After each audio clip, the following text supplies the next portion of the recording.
நன்றியா துதிப்பாரு நம் இயேசுவை நவாரி பாரு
நல்ல நல்ல ஐயா வாழ்க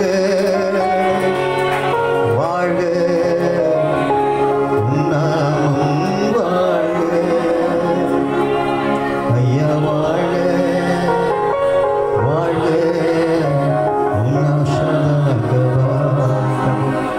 கர்த்தருடைய கரம் ஒவ்வொரு மேல இறங்கட்டும், அபிஷேகம் இறங்கட்டும். அக்னிமயமான நார்மல் தலைமை பிரிக்காமல் இருக்கும். கர்த்தர் இந்த மக்கள் அனல் மூட்டி எடுப்பாங்க. அன்னைக்கு முன்மாறி பொழுது ஆவியானவர் சபையில பின்மாறியா ஊற்றும்போது ஆண்டவர்கிட்ட கேட்போம். எழுந்து போன தேடு ரட்சிக்கு மனுஷகுமார் உலகத்தில் வந்தார். ஆண்டவர் அபிஷேகத்தை இறங்க போயிருந்தா என்னை நிரப்புங்கப்பா, நிரப்புங்கப்பா சொல்லுங்க. என்ன எழுந்திருக்கிறனோ ஆண்டவர் சொல்றார், நீ திருப்பிக் கொள்வார், நீ திருப்பிக் கொள்வார். அல்லேலூயா. கர்த்தர் நல்லவர், அவர் கிருபை. ஆமென் சொல்லுங்க. அல்லேலூயா.